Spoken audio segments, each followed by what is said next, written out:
The beacon cuts out mid-transmission. Not static, not interference, just gone. You are already moving before command finishes the sentence. Special reconnaissance, two-man insertion, pilot down, last known position inside dense jungle grid. You and Carter. Carter has been your partner for 3 years, longest you've worked with anyone in the field. He doesn't talk much, doesn't need to. 40 minutes cold, he says, checking the tracker. You nod, because that's the window. After 40 minutes, survival stops being likely and starts being statistical. You hit the tree line at 2:13. The jungle takes the sound immediately. Rotors fade, night closes. The crash site is easy to find, too easy. Burn patterns still glowing. Debris scattered wide. Drag marks leading away from the wreck. You crouch beside them. Run your fingers through the soil. Not erratic, not panicked, controlled. Something took him. Carter is already scanning the perimeter. Animal? He asks. At the depth, the spacing. No, not one we know. You follow the drag marks into the jungle.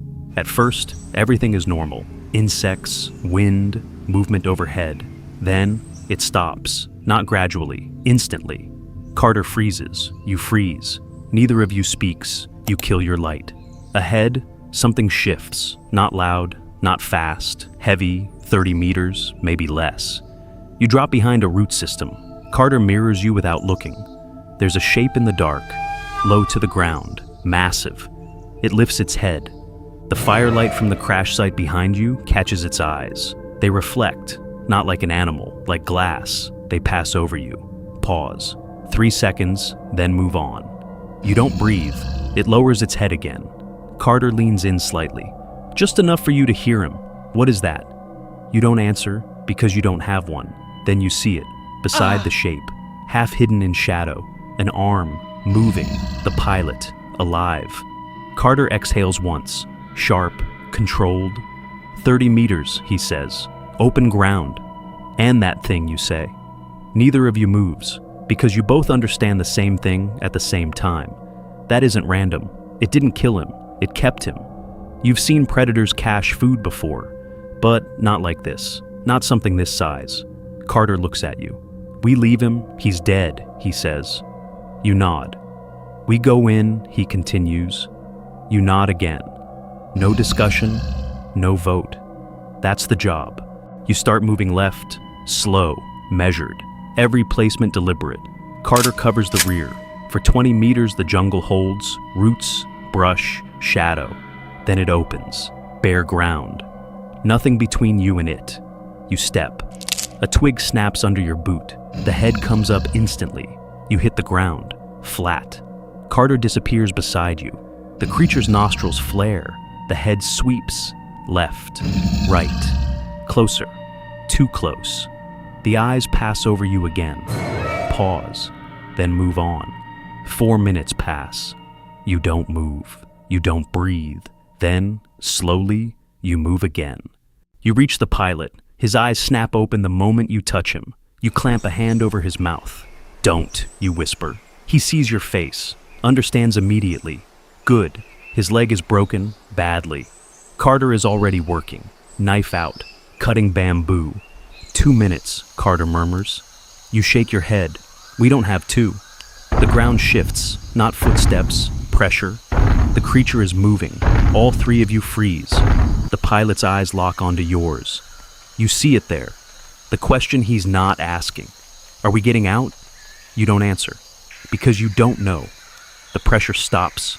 You finish the splint fast. Too fast. Carter shoulders part of the weight. You take the rest. On 3, he says. You nod. 1, 2. Behind you.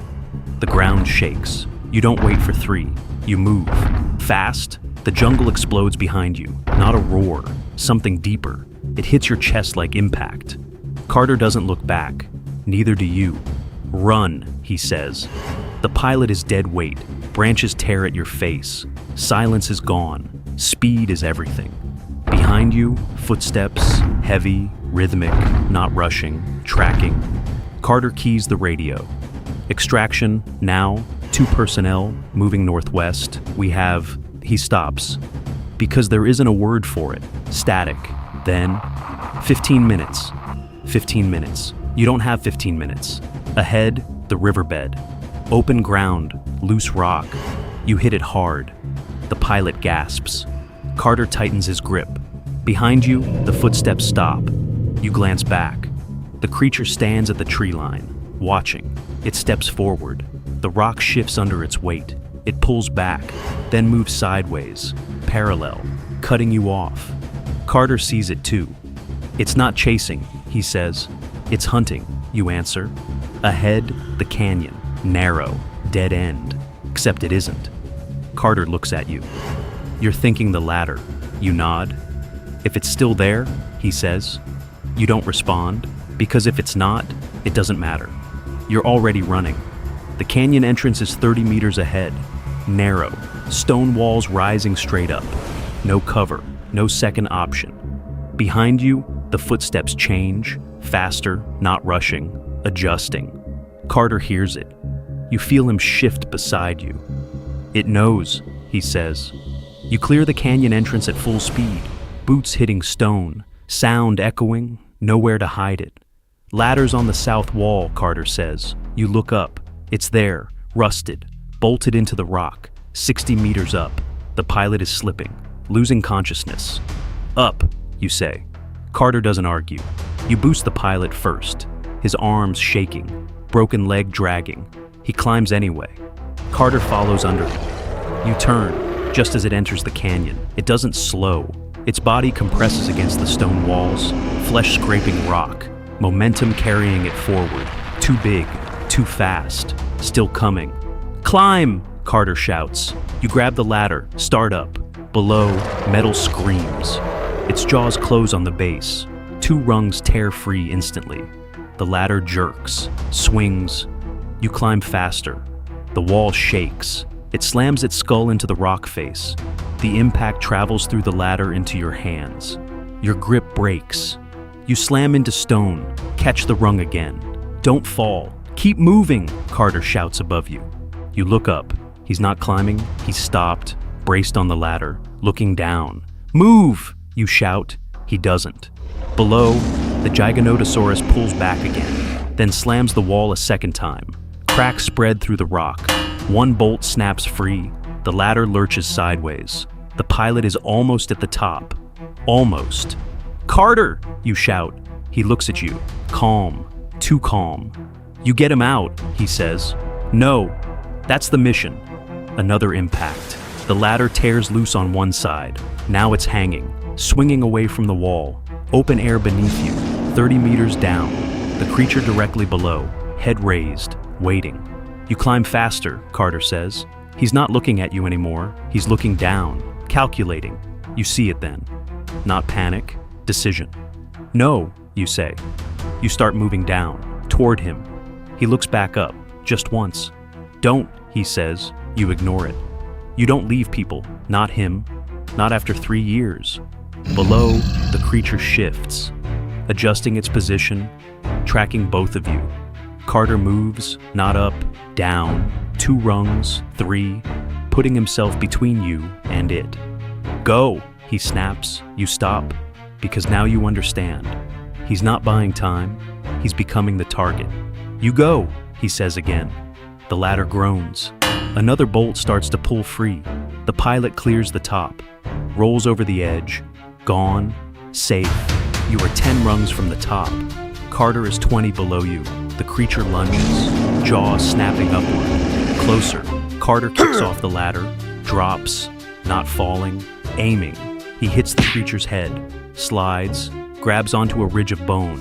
Now, he shouts. The creature reacts instantly. Attention locked on him.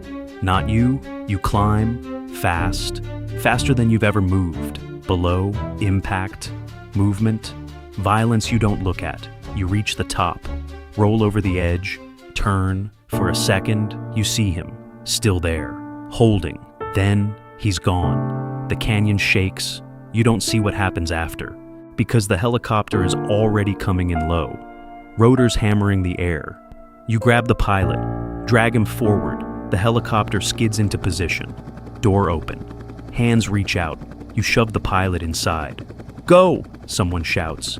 You turn back. The canyon rim explodes. It comes over the top, full body, clearing the edge in one surge. Too fast, too close. You run, 2 steps, 3, it lunges, jaws snapping shut, on your boot. The force spins you sideways. The boot tears free. You hit the floor of the helicopter hard. Hands grab you, pull you in, the door slams.